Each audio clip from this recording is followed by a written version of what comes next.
Hello बच्चों, कैसे हैं आप सब? बढ़िया। हम लोग एक बार फिर से आमने सामने हैं उसी चैप्टर के साथ जिसे हमने लास्ट वीक पढ़ा था। याद है ना वो chapter? Yes, sky and her children. वही आसमान की बातें, वही सूरज और हवा जो अपनी मम्मी से बहुत ही बेरुखी से पेश आते थे, अच्छे से बात नहीं करते थे। जहाँ उनका तीसरा बच्चा जो था चांद, वो अपनी माँ से बहुत प्यार करता था और अपनी माँ के लिए खाना लाता था। हमने उस चैप्टर को पढ़ा। आज हम उस चैप्टर से जुड़े प्रश्न उत्तर को करेंगे। हम जानेंगे कि किस प्रश्न का कौन सा जवाब है, उसे अपने नोटबुक पर लिखेंगे और फिर याद करेंगे। तो आइए उस चैप्टर के प्रश्न उत्तर को देखते हैं। Question number 1, who were the children of sky?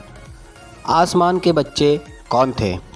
आपको तो पता ही है कि the sun, moon and wind were children of sky. सूरज, चांद और हवा आसमान के बच्चे थे। प्रश्न संख्या 2, question number 2, who were greedy and selfish? जिसका हिंदी है लालची और स्वार्थी कौन थे? स्वार्थी जो सिर्फ अपने बारे में सोचता है उसे स्वार्थी कहते हैं। तो हमें पता है the answer is eldest child, sun and wind were greedy and selfish. जो बड़ा बच्चा सूरज था और हवा वो लालची और स्वार्थी थे। Next question number 3, why did the mother thank the moon? माँ ने चांद को धन्यवाद क्यों कहा? Answer is because moon brought food for his mother. क्योंकि चांद अपनी माँ के लिए खाना लेकर आया था। Question number 4, what did the mother tell her children? माँ ने अपने बच्चों से क्या कहा?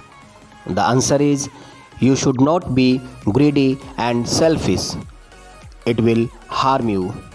तुम्हें लालची एवं स्वार्थी नहीं होना चाहिए, इससे तुम्हारा नुकसान होगा। And the last question which number is 5 is which character in this story would you like to be? प्रश्न संख्या 5, आप इस कहानी के कौन से पात्र होना पसंद करेंगे? And the answer is I would like to be the moon in this story. मैं इस कहानी में चांद का पात्र होना पसंद करूंगा। तो बच्चों, प्रश्न उत्तर के बाद अब हम बढ़ते हैं ट्रू फॉल्स की ओर, जहां आपके सामने कुछ सेंटेंसेस है, इसको पढ़ेंगे और सही गलत की पहचान करेंगे। तो number 1, the sun and the moon were greedy. सूरज और चांद लालची थे। ये गलत है, this is false. The sun and the wind were greedy. सूरज और हवा लालची थे। यस, दिस इज ट्रू, यह सही है। Number 3, the sky was greedy. आसमान लालची थी। दिस इज ऑल्सो रॉन्ग, यह भी गलत है। Number 4, the sun brought the food for his mother. सूरज अपनी माँ के लिए खाना लेकर आया था।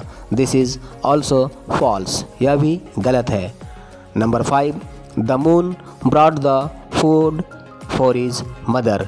चांद अपनी माँ के लिए खाना लेकर आया था। एंड दिस इज ट्रू, यह सही है। Number 6, the wind brought the food for his mother. हवा अपनी माँ के लिए खाना लेकर आया था। दिस इज ऑल्सो रॉन्ग, यह भी गलत है। Number 7, the sun's eyes were full of tears. सूरज की आंखें आंसू से भरी हुई थी। This is not true, this is false, यह गलत है। Number 8, the sky's eyes were full of tears. आसमान की आंखें आंसुओं से भरी हुई थी।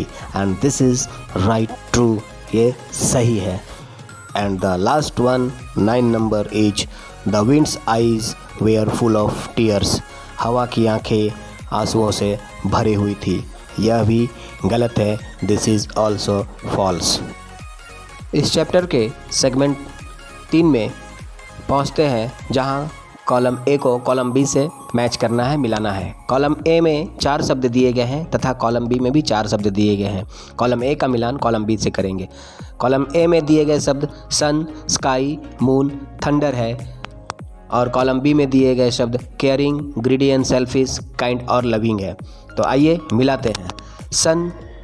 सन की जो विशेषता थी वो greedy and selfish.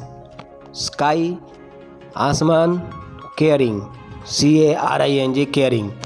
Moon kind, KIND kind and thunder loving. अपने चैप्टर के अंतिम सेगमेंट में आते हैं जहां 3 स्टेटमेंट मोरल वैल्यूज़ के रूप में दिए हुए हैं। मोरल वैल्यूज़ हमारे नैतिक मूल्य जिनका हमें अपने जीवन में फॉलो करना चाहिए, मानना चाहिए।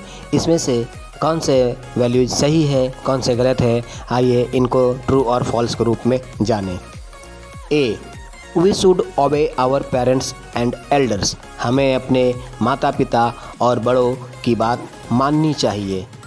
This is true, right. B, we should help our family members. हमें अपने परिवार के सदस्यों की मदद करनी चाहिए। दिस इज़ ऑल्सो ट्रू, सही। And the last one, C is our old grandparents should not be respected. हमारे बुज़ुर्ग, दादा दादी, नाना नानी, इन सबों का आदर नहीं करना चाहिए। दिस इज़ एब्सोल्युटली रॉन्ग, यह बिल्कुल गलत है। हमें अपने घर के सभी सदस्यों का, सभी बड़ों का पूर्णतः सम्मान करना चाहिए। तो बच्चों, ये थे हमारे प्रश्न उत्तर हमारे इस चैप्टर के। आप सभी इस प्रश्न उत्तर को अपने कॉपी में, अपने नोटबुक में साफ साफ अच्छे अक्षरों में लिखें, इसे याद करें और अपने दिमाग में अच्छी तरह से बिठा लें। इसे देखकर लिखने के लिए इसका लिंक, इसका PDF फॉर्म आपको हमारे डिस्क्रिप्शन में मिलेगा। आप उसे वहाँ से ज़रूर देख लें और अपने नोटबुक में इसे लिख लें। हम फिर मिलेंगे अपने अगले पाठ में। तब तक के लिए आप घर पे रहें, सुरक्षित रहें, पढ़ते रहें, बढ़ते रहें। धन्यवाद।